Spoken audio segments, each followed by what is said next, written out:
Bienvenue sur France 24, il est 19 h à Paris. À la une de l'actualité à Washington, Volodymyr Zelensky tente de convaincre les élus du Congrès. Dans un peu moins de 10 minutes, le débat consacré à la guerre en Ukraine, alors que Volodymyr Zelensky est à Washington, où il rencontre sénateurs et députés républicains opposés au maintien de l'aide militaire à l'Ukraine. Le président ukrainien peut-il convaincre les plus trumpistes d'entre eux? Zelensky joue-t-il sa dernière carte? Et quid de l'aide européenne?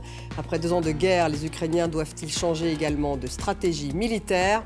Voilà les questions que nous poserons à nos invités, 19h10. Direction Washington tout de suite, où Zelensky tente donc de convaincre les élus du Congrès américain de continuer à aider l'Ukraine pour justement résister à l'invasion russe. L'armée israélienne poursuit son offensive contre le Hamas à Gaza. Les combats terrestres accompagnés de frappes aériennes qui font rage notamment dans le secteur de Khan Younes. L'Assemblée générale des Nations unies doit se prononcer sur une résolution non contraignante pour un cessez-le-feu humanitaire immédiat dans la bande de Gaza. Gaza, devenu l'enfer sur terre, a lancé une nouvelle fois le directeur de l'agence de l'ONU pour les réfugiés, Julien Gall. Et Joe Biden a déclaré que Benyamin Netanyahou devait changer son gouvernement. Le président américain qui réagissait à une déclaration du Premier ministre israélien qui s'est exprimé sur l'après-conflit. Il ne souhaite pas répéter les erreurs d'Oslo, a-t-il lancé. On l'écoute.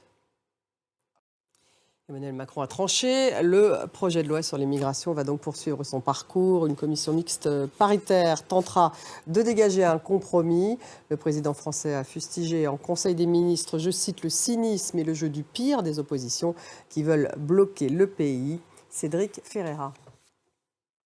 Donald Tusk signe le retour de son pays sur la scène européenne. Le nouveau Premier ministre polonais affirme son soutien à l'Ukraine et sa volonté de reconstruire une communauté nationale divisée, a-t-il dit.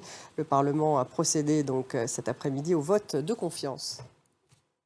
Merci de nous avoir suivis. Dans quelques minutes, le débat est consacré à cette visite de Volodymyr Zelensky à Washington, qui a vu donc des députés et des sénateurs républicains hostiles à l'aide à l'Ukraine. Alors les a-t-il convaincus? On va également parler de la stratégie militaire des Ukrainiens, alors que l'hiver a commencé en Ukraine. Restez avec nous, c'est dans quelques minutes.